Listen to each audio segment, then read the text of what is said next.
Yo, what it is, everybody? Thanks for tuning back into another episode here on the Speedbug channel. Well, we are back here with the motorcycle content. Now, I know y'all, a lot of people out there that could say, well, you kind of know me for the motorcycle stuff, and some know me for the car stuff. Well, believe it or not, the channel was started actually with the C7 Corvette and semi the BMW. And then the Grom really was the one added to it. But we're going to get back into the motorcycle content, and we're talking about the GSXR, and I'm going to highlight why I truly do believe, just in my opinion, that I truly do believe that this is the best super bike on the market right now, especially for the money. Horsepower per dollar, dollar per horsepower, cost-wise, rideability, and of course, most important, reliability.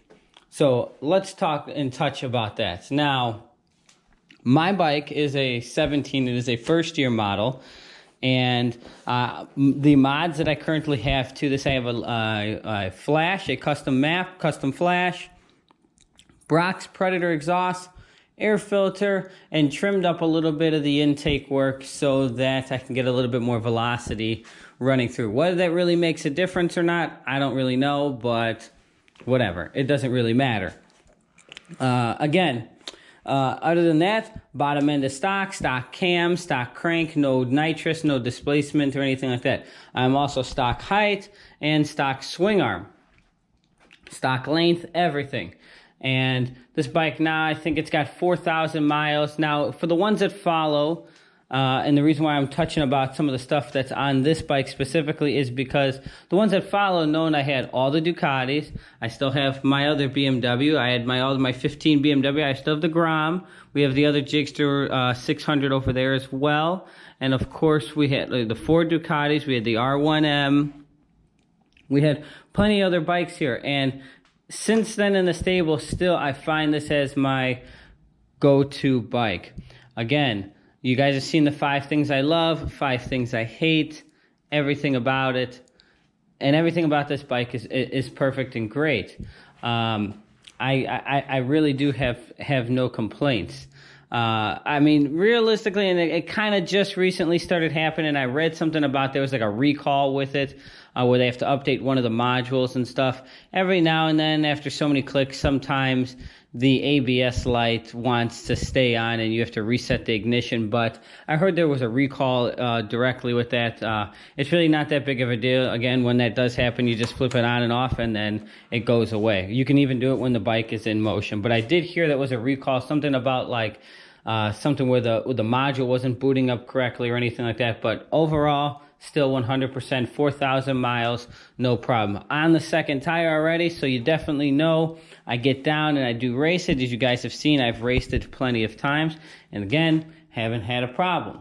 5 or 6 other, I think this this would be number 6 for me as far as GSXR. Sold many of them with over 40,000 miles. Again, never had a problem. Now, I'm not going to sit here and say that, you know, the BMW is shit or the Ducati is a complete piece of shit. No, every bike is good in its own way. But as I've highlighted in some points and things like that, where this bike specifically is, well, mine, I paid $13,800 out the door. There's no secrets. I paid $13,800 out the door when I went to go get this bike, and I bought this bike in Tampa and rode it home. And again, I knew I really wasn't going to have any issues because none of my other ones really had issues. And usually with time and progression, things tend and usually gets better. And sure enough, hands down, 100%, this is the best one yet. Now, since I don't have a black bike, the only thing that I kind of wish this bike was black right now. But it's really, again, not that big of a deal. The seat is beautiful, comfortable, and you guys know I'm a stickler for the seats because the seat on the BMW, man, BMW, what the hell were you thinking? This bike is so comfortable. So comfortable. You sit, the foot pegs are pretty much down where your hips are. The handle grips, They got good. They're beefy, so they're not like just resting on some small little handle grip, kind of similar to like a Ducati or anything like that, or like a Yamaha.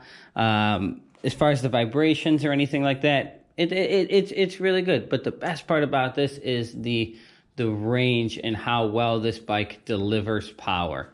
And when I say delivers power, because again, every bike, like a Ducati, like a Yamaha, like a Honda, they're all better in certain areas.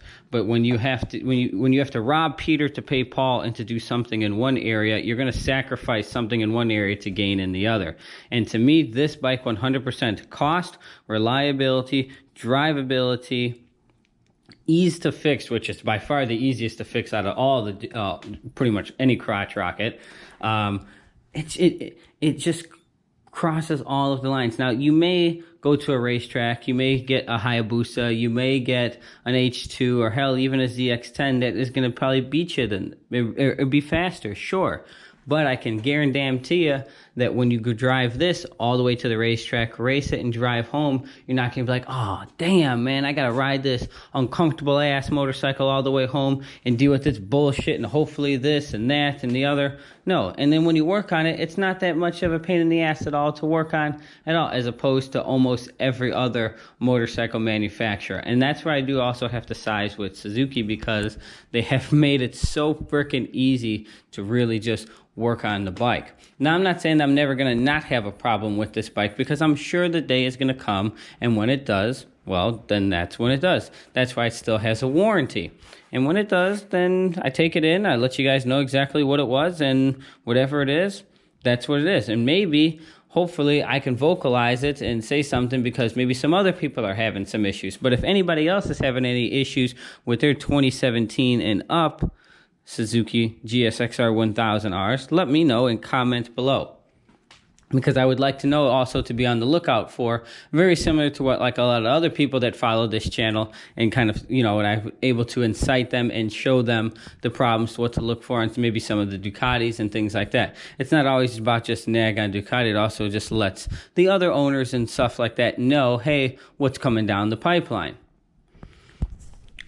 I at all don't really plan on changing the chain. I don't plan on really changing the rims or anything like that. I really plan on riding the bike pretty much the way it is.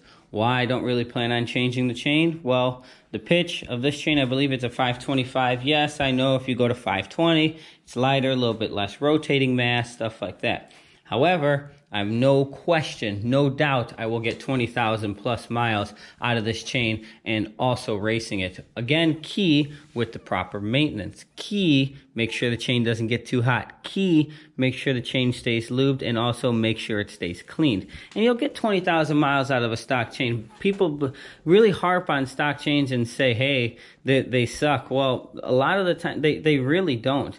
And you have to understand, when it doesn't matter if it's Suzuki, whether it's Chevy, whether it's BMW, these OEMs really put a lot of R&D and money and time to make sure that their factory shit stays compliant and work with all of the other factory shit that's on the bike. So sometimes leverage it and utilize it to your most and best ability. And just because you come along and you have a laptop and you could trick a sensor or something like that to really think that you're going to, outdo what the OEM does, man, come on, please. No. So leverage that, utilize that, and it really doesn't matter what manufacturer that you're kind of, dealing with. Leverage the R&D that they've utilized, which I love and tend to love Suzuki, and I believe that it's going to go a long way. I have no desire, no foresight or downstream anything to sell this bike unless Suzuki all of a sudden comes out with a newer updated model and it just blows this one out of the water, which we've heard that they're supposed to get something very similar to like shift cam and cruise control, and I really think it's going to make the BMW bike, well, maybe be in a whole heap of trouble. But then again, I'm not going to just buy a whole nother bike for two specific features. I think that's kind of stupid. When this bike works perfectly fine and is just perfectly badass. Again, and even when you beat on it, the gas mileage for even beating on it is really great. I just can't say enough positive, great things about the 17 and up. And a lot of people sleep on this bike because of the way they look. They don't like the single solid beam headlight, which is a very signature thing for Suzuki. And in this model, very similar, looks like a miniature Hayabusa. But a lot of people like the dual headlights or the shark nose like the Yamaha, or hell, even now the new BMW. And of course, and I get it. I'm not going to lie, a lot of them really kind of look sometimes a little bit better, but when it comes, I need the whole package. I need the whole picture. I don't want a bike to look pretty and then leave me on the side of the road. I don't want a bike to not have anything and then always stay reliable. But reliability wins way more over me. It wins me over a little bit better than any of the looks, because you can look good, but I mean, how good you gonna look on the damn tow truck all the damn time, or when your shit's all the time at the dealer? So I really think that, for the ones that know this, you should really check it out. This is really not like a paid advertisement or anything, but I just wanted to let you know, still 4,000 miles in, no issues, no problems. This bike is still a beast. I freaking love it. It's definitely not going anywhere. And if I'm probably going to get anything after this, it's going to be another GSXR. So that's going to wrap it up here for today's video. I hope you guys like what you saw. Facebook, Instagram, @TheSpeedBug. Same name. Here's YouTube. Peace.